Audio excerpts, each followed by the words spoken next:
This month's artist spotlight is on Joey Eclectic in his new video, Zombies. Check out the link in the description below to watch the video.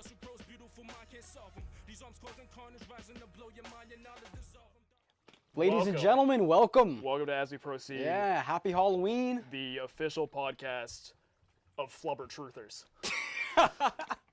This is our October episode. Wait. No, hold on. Flubber Truthers, like yeah. the movie Flubber? Yes. What is that? Well, you know what? Some people believe it's real. And this is the podcast for them. What the hell?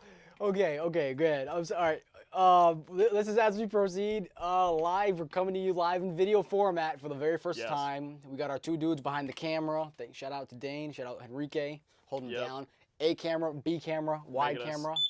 Yep. Make sure 3 camera shoot, very elaborate. Cut. Yeah. What's up, man? What have you been listening to recently? So much. Or what have you been like? Well, you know what? Let me start off with a new question. Okay. What are you doing for Halloween? Staying in my house. Okay. Crying. Yep. And watching American Horror Story, probably. I'm Which not season, doing though? shit. Which season, though? Cult, the new one? Yeah. Cult? Okay, cool. That's only because Thought you were gonna take it back to it's Coven. on Tuesday, so that's I have no fucking plans for Halloween. That's basically the bottom line. Yeah. I'm just very indifferent on Halloween. All right. Yeah, we live next to Salem, Massachusetts. I don't give a fuck. You guys. I don't give a fuck. I avoid Salem on Halloween because it sucks. Yeah, it's pretty bad. It's a goddamn shit show. I will for sure not be going to Salem for Halloween this year. Way. And that's just because I want to have my car. This is my first time having a new car, and I don't want anyone touching it. Yeah. If anyone eggs my car, you're dead. Okay, so I'm probably just gonna walk around. Stay the fuck home. Yeah, stay home. Yeah, whatever. I stayed home last year. Stay the fuck home. Yeah, I stayed home and watched my shitty football team last year. Yeah, that's fine. That's it's okay to stay home on Halloween, kids. Yep. That's the point that we're trying to make. When you're in your 20s. Yeah, when you're in your 20s. It's okay to be sad. I mean, I do it It's every okay other to be day. sad. Yeah, it's okay to be sad. Have no friends. And that was the end of our Yeah. We're cutting the ties on the podcast. Yeah. But for this month we pretended we liked Halloween. Yep. And Feliciano pitched me a brilliant idea. Let them know. That we should do a review of a hip hop horror movie. Yeah. So basically, there's not too many out there. Yep. You initially said Leprechaun in the Hood. Yeah. And then you said Classic. Tales from the Hood. Yep. And then Snoop Dogg's Hood of Horror. Which are all great and movies. I said those are all. Yeah, I'm like, those are good. They're good ideas. But I vote for Bones. Yeah, which I totally forgot about. I become infatuated with watching Bones because for years it came out in 2001. But I was like, this is the perfect excuse to finally view the horror classic known as Bones. Indeed. Starring Academy Award-winning actor Snoop Dogg. Is he really? No. Oh, the only rapper that's won an Academy Award would be the members of 3 6 Mafia. I mean, listen, I don't know if Mac and Devin was considered, okay? You have no idea. No, I mean, Jamie Foxx does R&B, but that doesn't count. Okay, all right, that's fine. He has an Oscar for acting. Like, I will say that the only rappers with Oscars are Juicy J and not Project Pat. Fucking, God damn it. This is embarrassing. No. Yeah, I don't know. Other member of 3 6 Mafia. I keep wanting to say Violent J, but I know that's the guy from the Insane Clown Posse. Yeah, I don't know. It doesn't matter, really. I mean, we're the hip-hop podcast. We should probably know this. This is embarrassing. We'll cut this. We'll cut this. Also, speaking Juicy of J has an Oscar. That's all that matters. Yeah, he's the man. Speaking of going back and making mistakes, remember that last episode we did where I was blanking on the person that dated Tiana Taylor. It's Amon Shumpert. Yeah, for some reason I thought Kyrie Irving. From the Cleveland Cavaliers. I want to make a huge. That shows Feliciano does not pay attention to basketball. Listen, confusing man, Kyrie Irving and Amon Shumpert. This isn't a freaking sports podcast, all right? We do hip hop shows and hip hop. You should still be ashamed of yourself. Whatever, man. Listen, they play on the same team. Not anymore. Kyrie Irving's here. Kyrie Irving's on the Celtics. Sorry, whatever. They Who used cares? to play on the same We're team. moving on. So anyway, Bones. We got. We went and saw Bones Friday night at your house. Yes, I obtained a copy of Bones. I can't talk today. And yeah, it's a. You guys a major pull. Yep, it's a film. Let me tell you. Yeah. But I'd heard basically Do you want to tell everyone, the folks at home, like what is Bones about? The synopsis. Premise of Bones. Now, see, unfortunately, I had heard probably the most disappointing thing in the movie is I had heard that Jimmy Bones, the character Snoop Dogg plays, is a pimp. Mm-hmm. Not the case. He's only a numbers runner. Yeah. But basically, the movie is about a man named Jimmy Bones, as I just said, and he was a numbers runner. In the late 70s, in an unnamed city in America, an urban area, if you will, a ghetto. Yep. I have no fucking idea where it was. They never said where it was. You can really just pick any ghetto in the world ever. And Jimmy Bones, basically, pillar of the community. People loved him. He's handing out candy to the kids. He's a great guy. He's very successful. Rides around in a limo. He's got a driver. Yeah. And very stylish man. And he's also got he's got Pam Grier. He's got Pam Grier as his girlfriend. Yep. Yeah, I mean he's living the life. But then one day everything goes sour. His friends get real greedy, and they're like, Jimmy, we know you run the numbers, but the lottery's coming into this unnamed state. Can you explain to everyone what the lottery is? Fuck you. No, this is not the lottery explaining podcast. Okay. It's not a basketball podcast, and it's not a lottery explaining podcast. I'm sorry. Yeah, okay. if you don't know what the lottery is, I can't help you. Yeah. Anyways, so Jimmy Bones' business partners are like, we need to get out of this numbers running because the lottery's coming, so we need to start selling the drugs. Yep. Jimmy, you should start selling the crack cocaine. Yeah, which is also, can we just say how funny it is to watch like other people that are not rappers try and convince Snoop Dogg to sell drugs? Like that's the best thing. It's great that they pitched him. They just brought him this huge sales pitch, like Jimmy, you're gonna lose your money, so start selling the crack cocaine. they're like, listen, man, I heard this new thing called crack. Yep. You want in? No, they oddly enough, I'll elaborate further on this later, but they demand that he tries the crack. Yeah. Which is a very strange choice. Oh, what was it that they said? Oh, when they put the pipe in his mouth? I'm very bad with quotes, so I don't know. Man. It was a phenomenal scene. Yeah, it was weird. But anyways, so Snoop Dogg's not having it. Snoop Dogg's not having it. He's like, we're not bringing the drugs into this goddamn community. He's like, I'm straight edge. Exactly. They don't know he's straight edge. He just doesn't want to pump the drugs into. He knows what it is. He doesn't want to pump the drugs into the system of the people that he loves. Yeah. Snoop Dogg is a freaking role model. And the drug dealer man says, nope, you're going to smoke this crack right here, right now. Yeah, they try and force the pipe And Jimmy Bones gets really high on the crack, and he gets real violent, and then he ends up getting murdered. Yeah, everyone's still, they and straight his friends, up. And they make the crack dealer and the crooked cop that orchestrated this deal I'm sorry. I just want to say they straight up they went ham on this. And he makes all 5 people just step up and just start at gunpoint. And they make at gunpoint. They make all his friends stab him. Yeah, they're like until he dies. It was like Jon Snow, Game of Thrones. Yeah, he just got lit up. Yeah, it was bad. Yep, and like Jon Snow, Jimmy Bones comes back from the dead. Well, there basically, fast forward to 2001, and someone buys the Jimmy Bones property. They buried him I should clarify. They buried him on the grounds. Yep. They buried him in the house. Yep. In the basement, which is a very strange choice. Like how did the people that were excavating this place decide? Am I using the right word? Excavate? Yes. Like the people that are excavating this building, how do they not find a skeleton there? Is beyond me. Beats me. But they don't. But anyway, so these kids decide we're gonna buy this. Yes. These goddamn whippersnappers going hooligans. We have this condemned house that we're gonna turn into a dance club. Because that's what you do. No, before that. I'm talking about the first scene of the movie, before they find out. We don't need to explain the first scene. That was one of my favorite scenes. You asked me to explain the plot. So I'll explain the plot. So basically, these meddling kids proceed to purchase the Jimmy Bones Manor. And not appealing at all. Basically, they're like, wow, this house is full. There's a rabid dog here with glowing red eyes. There's all sorts of cobwebs and shit, and an elevator, and all sorts of this is a really fucked up place. Basically, obviously, as you would imagine, things start to go poorly for them, and eventually, the ghost of Jimmy Bones is summoned, and he's out for blood. Yeah, he's like, stay the hell off my property. Exactly. So so Jimmy Bones starts killing people, and eventually it turns into a slasher movie. Yeah. But yes, so what did you think of the tale of Jimmy Bones? This is the tale of Jimmy Bones. It is. And this is the story. No.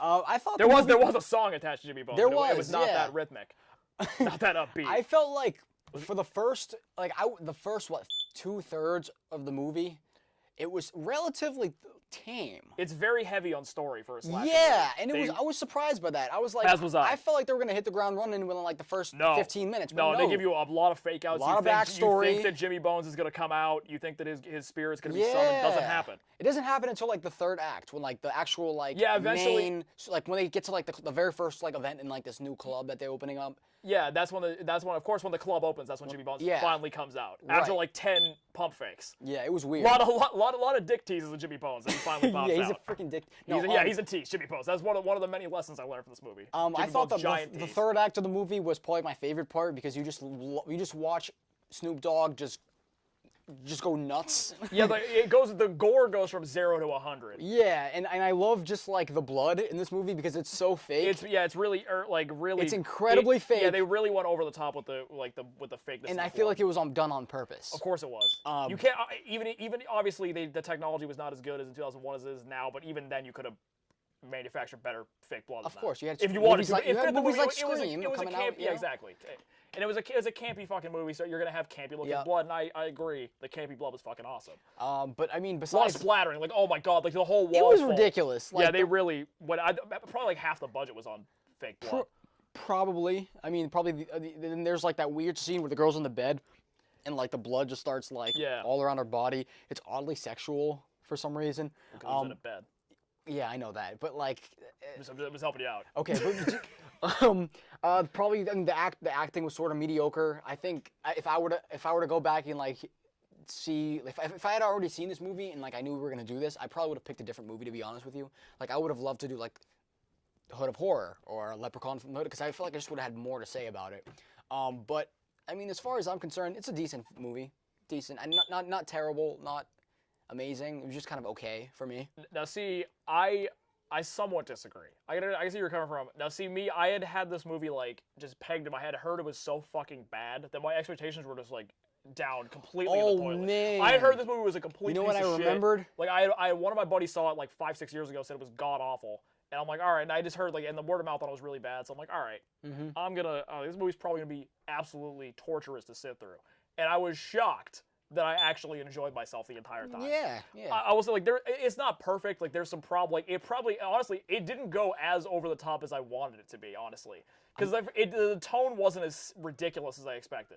It kind of plays it straight until the last like half an hour. Yeah, I'm trying to figure out because there's the one character. Which is odd. The one, who's the one character in the movie that has like the best lines? It's like their friend. Like it's a group the of guy. 4 people. It's the mixed race guy. Yes, because he has the line about how he could just hold hands with himself. Yeah. Martin Luther King because he like the unity. He says, "I'm Martin Luther King's dream." Yeah, I'm Martin Luther King because I could just hold hands with myself. Yeah. That's unity. Oh, it was awesome. And then there's the part. Yes, I laughed really fucking hard at that line. There's the whole doggy dog. Oh, a lot of dog puns, which was great. On the front cover of the movie, it's the whole thing. Unleash the dog is the tagline. Okay. Unleash the dog. Oh man, but go on. But to me, I mean, I honestly thought that the premise was unique. I mean, I have never seen a movie that was set in that type of area before. Me neither. I think it's awesome. And that was and having that atmosphere was really cool because like they keep alluding to like the father of the main character keeps saying like this neighborhood's like really dangerous. Like why are you opening a club there? Yep. It is like having an atmosphere like basically like a hood. And Ernest Dickerson was the director who did Juice. So he really nailed the feel. Yeah, he really nailed the feel of like of the hood movie genre. Right. And I thought that was an interesting setting. I also liked the cinematography was really good. I didn't really pay attention to I really liked like the shot selections and just like they did a lot of like weird shots that I would not expect in a horror movie. Weird long shots. Yeah, a lot of long shots which I don't see, and a lot of like psychedelic shots too. When he's like smoking the crack pipe and it's just all like blurry and stuff. That and like the scenes when he's like when he's like in the spirit of the dog and you see like through his eyes and like the way and he's like tracking the humans that are in the house. Right. It's like from the perspective of the dog. Yeah. And like even when he's not fully formed yet, and he has like the ghost hands like spear jumping out. And same shit. It was like you could see from his perspective. And that was cool. And I thought the design of like the underworld was really fucking cool. Yeah. Where people were like oh my god, that was so grotesque. How you have the wall. It's essentially just like this. It was really horrifying. This panel of just like is it skeletons or just basically with like black like ooze around them. Yeah, it's slime. Yeah, really slimy like skulls and body parts, and they just drag you into the wall, pulling you in, and take you into the underworld. Oh man, it was bad. I would love to see like a ride open up of something like that, like do like a haunted house attraction. It's too bad this movie fucking bombed.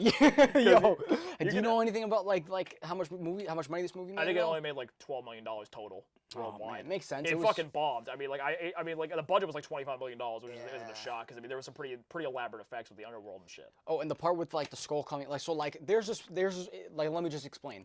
So when they're resurrecting the body of Jimmy Bones, you know, you see like the whole premise of the movie, or the whole way that he comes back to life, is that he has to almost feed off of other people in order to like, fully become a human again. Yes. So like you see him going from like a bone dry skeleton to like him like earning like his flesh and bones back, and then like you see like the veins coming back and up. that was really unique premise too, because usually the guy's just there. Yeah, he he's just come shows back. up. The characters come back from whatever they grave he was in. They set up how like the logic of how his spirit.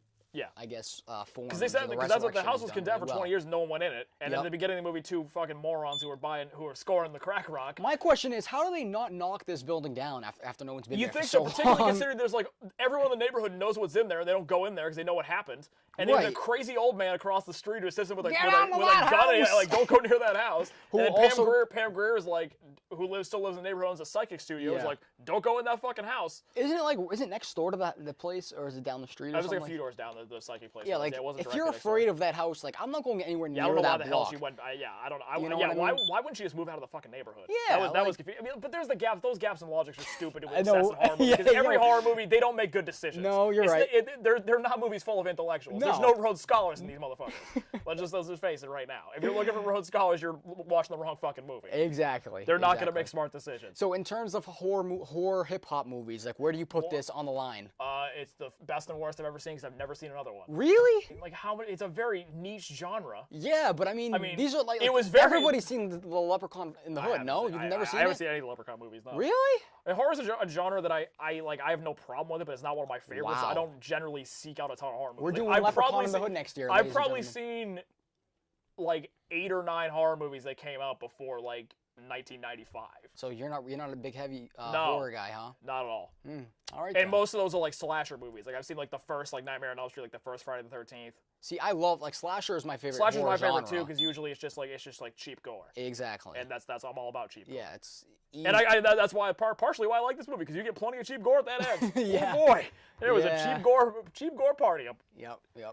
I also a lot of important lessons in this movie. Which is like what? If you get murdered, don't get high on your own supply. Yeah, if you get murdered while smoking crack, you're gonna be really like a vengeance-driven serial killer when you wake up.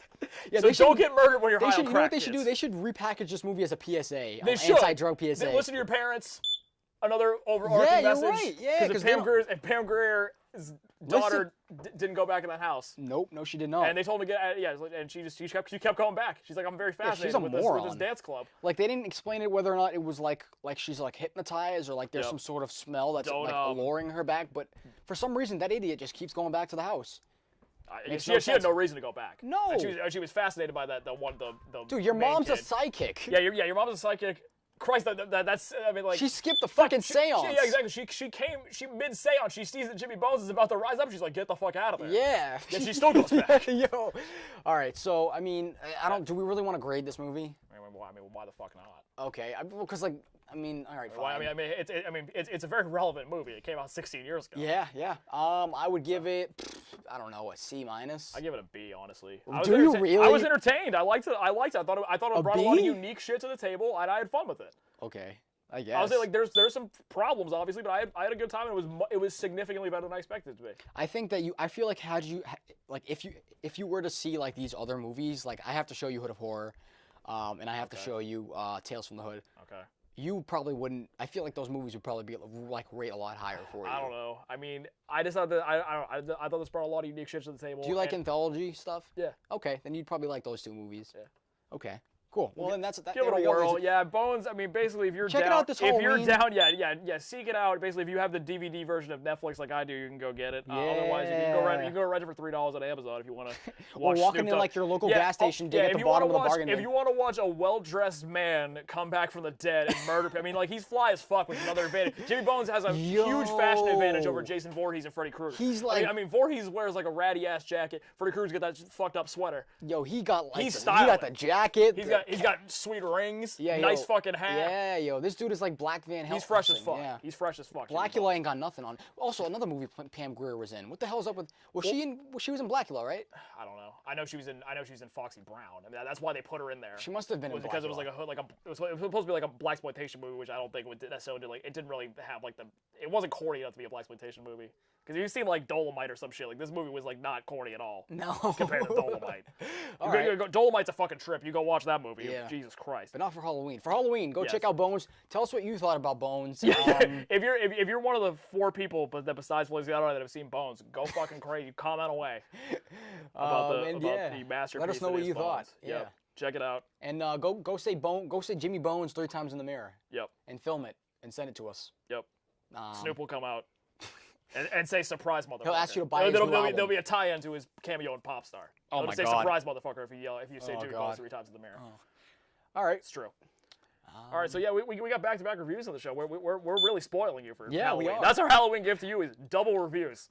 We got 2 reviews. We do. And Feliciano has got no rhythm. Yeah, no, I got none. 0. It's true. And I have plenty of rhythm. I'm just so full of rhythm. Okay, good. So full of rhythm.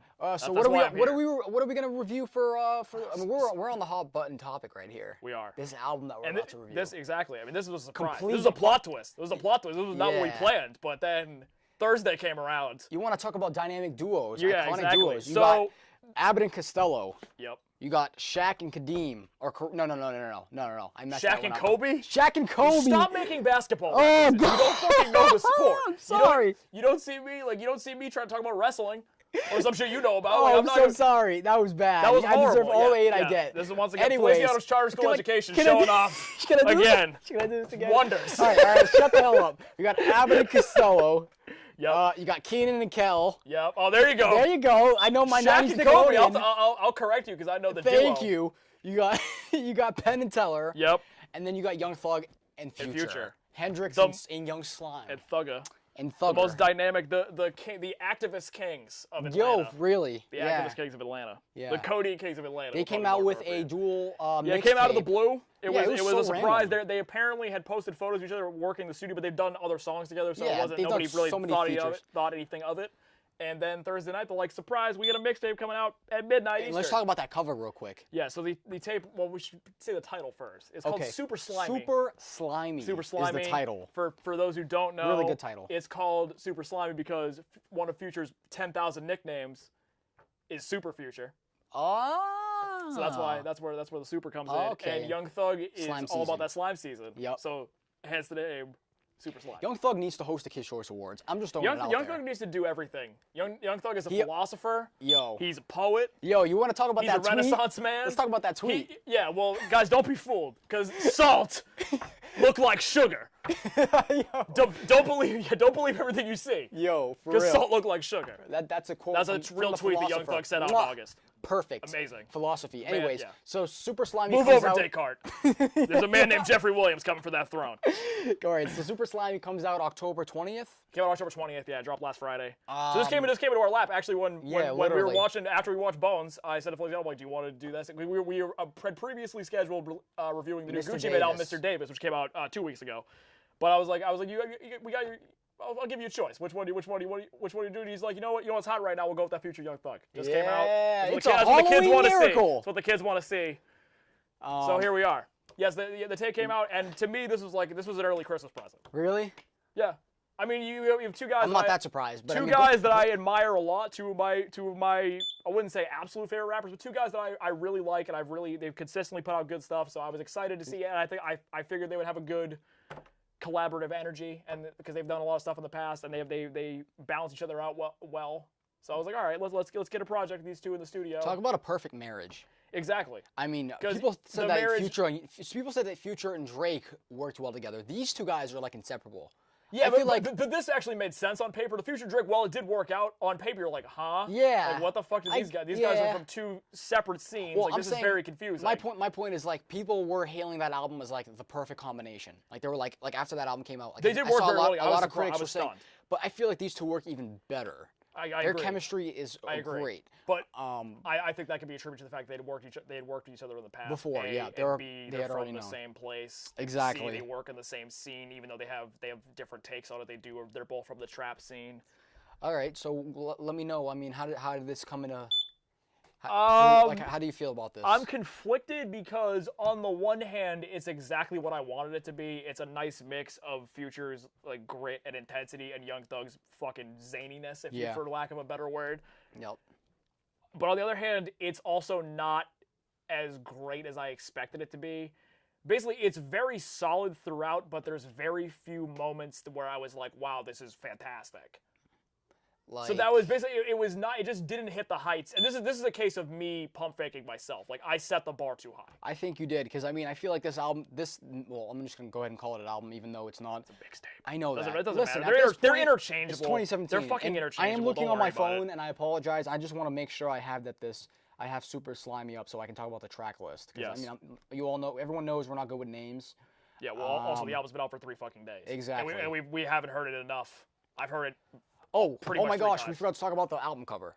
Yes, the album cover is The really eagle. fucking cool. You have like the purple like skull of an eagle of a bird, and then like the green snake. Yeah, it's dope. Yeah, it's really fucking cool. Yeah, great piece of art, and a lot better than that. It kind of freaking reminds What me. a Time to Be Alive cover. Oh, that was such That garbage. was just a bunch of diamonds. That was just Yeah. a stock photo with diamonds. So This stupid. is actually his artwork. Yeah. It kind of reminds me of basically if someone took like an old like piece of like Pantera artwork and then just like Yeah. dipped it in like black. Yeah, you're right. Because Pantera was big on like snakes, Future like always, rattlesnakes climbing through like basically like coming out of like a skull's eye. You think And Future that's was essentially what this is. Do you think Future was the one that came up with that? No, I think it was Thug. Really? Yeah. Future always has great artwork. He does, but I think this just seemed more like a Thug type thing. Yeah, for sure. Yeah. Oh yeah, Thug has really Because good Thug, artwork too. he does. Yeah. I mean, Slime Season 3, even though it's like really basic, just the shot of like the bandana over his eyes with blood coming out of it is really fucking cool. Yeah. But I'm also hooking for anything with blood in it. Yeah. Any like album cover with blood, I'm fucking sold. Bloodthirsty. Yep, I'm a fucking vampire. Hey, all right. So I mean, let's talk about favorite tracks. Killed Before. Yes. Killed Before. You like that one? Yeah, because it's the one moment on the entire album. Well, I mean, Cruise Ship, I said the other Young Thug solo song is also strange, but like it's okay. the one moment where Young Thug gets to be his full, beautiful, weird self. Like the way his voice like, just like shakes. his fucking beautiful wings are flying like a motherfucker I can't on that even shit. It impersonate is the strangest. It is Young Thug. It is strange, beautiful, best. The man is the crooner of his generation. Yeah. It's a beautiful song. People seem to think it's a leftover from his Beautiful Thugger Girls, the album he put out earlier this year. Yep. Which I don't even really care if it was, because it's fucking outstanding. Like he works so. Young Thug's at his best when you hand him a strange ass beat. And Yes. the guitar, like the weird, like the mellow guitar, like the weird chord progression. Yes. Is fucking magical. And Yep. the shit, his voice, the goddamn range that he displays, like he's a fucking beautiful man. I'm looking at it right now. That song's it's one of my favorite songs of the year so far. Yeah. I absolutely fucking love I'm looking at the lyrics right now, and can we just say that like he is who produced it? London on the track. Okay, the whole part about him. What the hell is it? Okay, everyone know I've been killed before. I've been bent like a centerfold. I crap out with all my money. Drop the top, get a breeze. Got 4 million in jewelry. Yeah, like that. Like he knows how to do hooks really well. He's fantastic. Yeah, well, the thing with Young Thug is he writes that's his gift, is writing melodies. Yes. And they're always very strange melodies. But even in the chorus, he's great at writing these really like off-kilter melodies, but they're so fucking catchy. Yes. And that's like Young Thug, like that's the thing, is like he makes songs like they will get stuck in your fucking head. That's why I think he's one of the best in the business, because he makes trap is very much about hooks and whatnot. And I think he's one of the best, and that's why one of the reasons I was so excited about these two guys working. Like they're like two of the best hook guys in the business on the same fucking album. Yep. My other favorite track I think was what was it? Was it the Future solo one with For the Gang, whatever it's called? Yeah, For the Gang. Yeah, I thought that was really good too. But by far that was one of my least favorites actually. Really? It's okay, but it just I don't know. It just didn't, nothing really stood out about it. Oh, well, I mean, what'd you feel about Drip on Me? Drip is great. Yeah. Drip is a really Trapping out the rate in the winner. Yeah, Drip on Me, very nice. One of the better, like, more mellow songs. I want to see a music video for that one, because I'm just imagining them. Yeah, it could be a single. I mean, the clear single on the album is 3. No, it's fucking Paddock Water. Oh, with Offset. Paddock Water, yeah, the Offset. Yeah. Because that song is going to be fucking huge. Yeah. I think it deserves as one of my favorites on the album. Yeah. I mean, Offset comes in, drops another fucking scene Yeah. stealer verse again. The man cannot be stopped this year. I love how they give Shawty Low a shout out. I don't know if you caught that on Trip on Me. Yeah. I vaguely remember. Okay, they're like RIP Shawty Low. Oh yeah. Yeah, that was cool. Yeah, now that you phrase it like that, I got you. Yeah. Drip on Me is very nice. I mean, Paddock Water is one that stands out to me. What like is Paddock Water, by the way? I have no fucking clue. Okay, is that like Absolutely some no rich idea. stuff that we're not getting? Let us know if you're out there watching and we don't. Paddock Water. I can tell you, like, that song is a fucking club banger and a half. Yep. The energy's amazing on it. The hook is phenomenal. Future fucking, because Future doesn't even rap on that song. He just has a hook. It's a phenomenal hook by him. Thug comes in, great verse in the intro, and then Offset the man, as I just said, cannot be stopped this year. The streak of guest verse. This guy. Yeah, you're right. We talked about that on the last episode. Yeah, Offset continues to kill it. Between this and Met Gala by Gucci Mane. Wedding Crashers, if you heard Wedding Crashers, but with a mean A. You've probably not heard it. Actually. Willy Wonka on Macklemore's album. I haven't heard that shit either. But between that, and he was great. He was great on Migos' album as well. Yeah. Culture. He was one of the. There must be some kind of conspiracy in the world to just get Offset to be like the man of the year, because he's gonna get it. He very well could. I mean, in terms of like he's coming in and stealing everybody's songs. Yep. I mean, I think the most buzzed about, at least from what I've read on the infallible internet, the verse that got him the most like juice this year was Met Gala by Gucci. He was on the Metro on Drop Top WAP. Okay. Because he came in, he fucking robbed that song. He hijacked that song from Gucci. Wow. Absolutely, which is hard to do because Gucci Mane. I mean, you don't come in and steal shit from LaFleur. I mean, he's the godfather of this genre. So yeah, you really don't is. come in and steal shit from. Like basically one of his golden children came in, like his nephew came and robbed him. Yeah. On his own, and in his own house. That's just mean, but he did it nonetheless. One of the things that I thought was surprising was that there weren't a lot of guest features on this. No, Offset's the only one. Yeah, that was kind of weird. Which I like it that way. I think it's better that way. But I just was thrown off by it. I wasn't surprised by that. I mean, when you have particularly two heavyweights like the features are the stars. Exactly, like those two collaborating. Like you have two people on each song, anyways. Except for they each have two solo songs, but like for the most part, like that's it. Like Gucci, fucking Young Thug and Future. That's it. That's all you need. You don't need any guest spots. And they picked. I'm glad. And at least the one guest spot they have is outstanding. Like it would be really shitty if they just like brought in some horrible guest verse. Well, like Young Thug made that mistake on his EP he dropped. The only guest spot he had was fucking Meek Mill. Oh. And Meek Mill comes and stinks up the joint on an otherwise great song. Oh, God. Fucking homie. Well, on Young Martha. Well, okay, but like I would have expected like a 2 Chainz or a Gucci or like. Yeah, I mean Gucci would have made. I mean, there's a lot of guys that would have made sense. Yeah. Basically, the other two Migos would have made sense. Yeah. Gucci would have made sense. 21 Savage would have made sense. Yeah. Boat would have made sense. Little Bo would have made sense. I mean, there's basically Atlanta. The entire Atlanta trap scene would have made sense. Fuck, even if you want to go down, you want to go go down to Florida, go hang out with Kodak. That would have made sense. So. Tentacion would have made sense. Really? Yeah, he could fly. I mean, like on the more abrasive shit. I mean, he would be weird on like he would be weird on the more melodic tracks. But if you put him on on Cap, he'd be fine. Or like 3. I don't know. But yeah, what can I just throw out let's talk about downsides. Are there any downsides for you? I mean, to me, my biggest problem with the album was that like I said, like there wasn't that many songs that really I thought most of the songs were pretty good, but there was only 3 songs that I would say were like, oh shit. No, sorry, 4.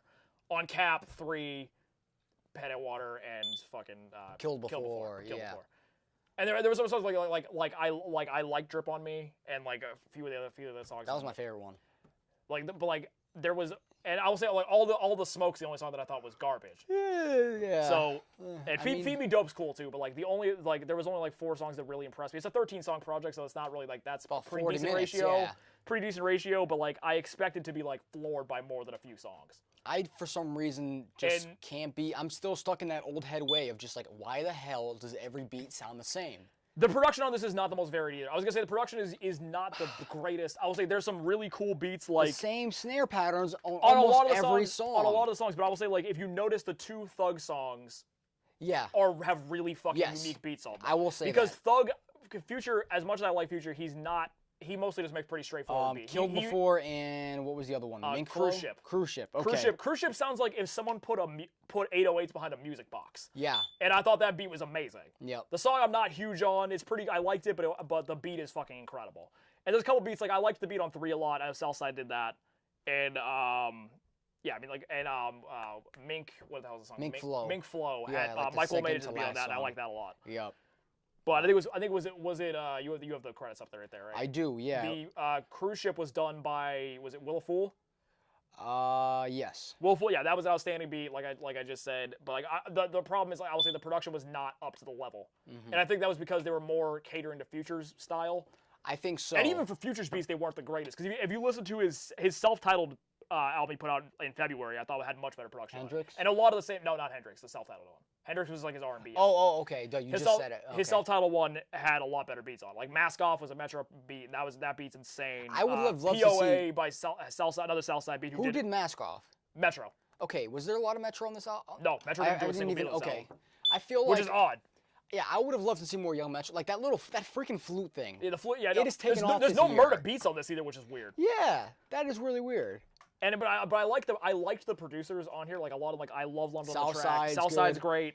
And I would have loved some Mike Will's great. Zaytoven would have been awesome. Zaytoven would have, but like I just feel like they, with the exception of London and Will of Fool, I don't think any of them were producing at their top level. Even Southside is a producer that I really admire. He's one of my favorites, but like 3 is the only one of his. I think he did like 3 beats on this album. I think 3 is the only one that really stood out. Yes, you're correct on that one. All right. Well, on Cab's beat's pretty cool, but on Cab's actually too short. I will say like that song is the first song? Yeah, has a lot of momentum, then it just suddenly ends. Yes, it does. It just, well, for lack of a better term, it just kind of caps off. Like the last 30 seconds of the song, just kind of, it just almost stops. Another thing on what the love song. Real Love. Yeah. Future fucking goes into codeine mode on that and just like takes a nap at the end of the song. Like Thug, like there's some really nice melodies on the chorus. That's probably Future at his worst, I feel like. On that verse, yeah, that's the example of when Future gets complacent and he just starts fucking mumbling. Well, it was towards the end of the album, so I understand it. Yeah. Maybe if they went and recorded that. I don't know. Well, you don't know what order they recorded. Yeah, you're right. It was just like Future occasionally will just take a nap on a beat. Yeah. And it would just be like, fuck it. All right, guys. Mostly he'll do it for an entire project. He will. Like this he didn't do it this time. Like I will say, like most of the time, like he's alive. Like Future's been pretty caffeinated this year. I will say though, I think he's cut back on the lean. Has he really though? There's a conspiracy that Future doesn't even drink lean. Yeah. There's a conspiracy that he really only smokes. I don't know. What does he have to people prove? People claim on the internet that he does not. That he does not do it. He only smokes weed. Like he doesn't What do does any he other have to drugs. He doesn't prove do for Molly. He doesn't faking do any it? of that shit. I don't fucking know. What appearances is he trying to keep up? I don't know, but the thing is, if you hear him talk, like he doesn't, you can tell like guys that have like abused codeine, you can tell when they talk. Future doesn't have that, so I actually kind of believe it because have you seen him interview before? Cause I saw him live in May, and when he talked in between songs, he sounded completely fine. Really? Completely coherent. I mean, I've heard him talk on like tracks, and he sounds like he's all codeine up. Yeah. Just like talking. But I guess that's the autotune. I think that's the autotune. Well, okay. Because he doesn't like his straight up voice is not used. No, I'm just saying like when he just like that mumbly thing. Yeah, but that's still autotuned. Is it? Because the autotune, the way he autotunes, he doesn't he autotunes for like the grittiness of it. That's like like that's the reason because he said like on his earlier stuff he actually didn't use autotune, but then eventually when he turned to like trap rapper, he's like I need to go into grit mode. All right. Well, so what are we rating this then? Give it a B. B. I mean, it was basically it's a good record. I will definitely revisit it. I enjoyed it. I mean, this is a perfect marriage of two trapaholics. Yep, perfect merger. It didn't, and like I said, I think it's my fault. I think I overhyped the album. I was just so excited at the prospect of these two working together that I overhyped. But it's a good record. Some really good fucking songs. Kill Before is one of the best songs of the year.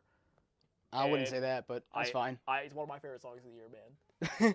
I enjoyed it. It's definitely, I'd say, probably in my top 10 favorite hip hop projects of the year. But I think it's also been a very mediocre year for hip hop. So I would say that coming from a genre that I don't typically like, being like the hard trap side of hip hop, this was really good for me. It was a nice little surprise. Oh my god, plot twist! Listen, Shyamalan twist for Halloween, kids. Listen. I'm not a freaking old head, like just by contrary belief. No, I know that, but no, I've heard you admit off air a couple times. You like so I mean, it's not like I don't think it's terrible. It's just for something that I'm not typically into. This was a nice little surprise. I'll probably never return to it again. But I mean, I bumped it around in my car and it sounded good. I'm sure it sounds nice. I won't listen to it on my shitty laptop speakers. Hit that bass. Plus. But let us know what you guys thought. Well, you didn't actually give it a grade. Oh, I didn't? No. Oh, wow. You said it was a pleasant surprise. I'm going to go with B-. Oh, shit. Within a B-. Wow. Yeah, You're I'm throwing around it me. right That out is there. stunning. Yeah, I think, I thought it was better than Culture. This is the, I don't agree with that. I give Culture a B+. I don't know about that. This is the closest we've come to a trap grade. The few times we've reviewed trap records, we've been way apart. This is the closest we've ever been. So this is a landmark moment. B-, I guess. Yeah. Landmark moment, kids. Write it down. Most of it just has to do with Young Thug. I think I tend to side with Young Thug. I feel like I like Young. He's a lot goofier. I think he Young takes Thug, a lot more chances. basically, to use sports terminology, I think Future has Don't a be higher. hitting me with that sports stuff if you know I'm not Future has gonna a understand higher it. floor, but Young Thug has a higher ceiling. What does that So even basically, mean? basically Future's more consistent, but Young Thug has a higher potential. Like when he hits, they're better than Future's. Oh. His high is better than Future's. Like now, what sport is this? Any sport. Okay. It's basically when you're drafting people. This is what you use. Oh man. Basically, they have the potential to be incredible, but their baseline is like pretty good. Okay. So basically, I'd say Future's floor is pretty good. Gotcha. Young Thug's ceiling is incredible. I understand where you're coming from. That's what I'm saying. Is Future? I feel like Future is more consistent, but I feel like Young Thug is the more talented performer, and when he hits, he's better than Future. All right, fair enough. So I'm with you there. That's how I feel. But they're two guys I like a lot, and I would like to see them collaborate again. Yeah, hopefully. Let's get more Atlanta collaborations. Yeah, man. Who do you want to see next? I think you know what I actually think would be a really sweet one would be Uzi Vert and Yachty. That would be really that'd be sick. cool. I think Kodak and 21 Savage would be good. Haven't they already done that? Oh, that was Metro in 21. Yes. That was No Heart, right? That was Savage Moment. Savage Moment. No Heart was a song on that tape. Oh, okay, yeah. I'm gonna go with. There's a lot. I'm still waiting on that T.I. and B.O.B. Well, and the Quavo Travis Scott thing is apparently real. That's happening. Quavo and Travis Scott will be incredible. Oh man, that's apparently coming out. I totally forgot about that. Yeah, they've apparently recorded like 25 songs. That's a fucking amazing. That's gonna combo. be sick. Amazing combo. Or Travis Scott and Young Thug. That'd be fucking. That would be. Well, pick up the phone is a fucking masterpiece. Yeah. So yeah, you get them two together. But yeah, let us know what you thought. Yeah, I think that's about it. We're gonna wrap it up here, right? Believe so. Happy Halloween, kids. Yep, happy Halloween. Don't open up candy with razors in it. Yep, and don't smoke. Stay away from the crack rock. Especially if you're planning on getting murdered. What the fuck? I'm just reinforcing one of my takeaways from Bones. That goes without saying. Yep. But I also did something like crack, that. Kids. See you guys next time, and peace. Motherfuckers gonna start taking this rap shit serious. Back to the lyricist, shut your trap, I spit facts. Cracked by the Merriam's Webster definition, descriptions of what the Pythagorean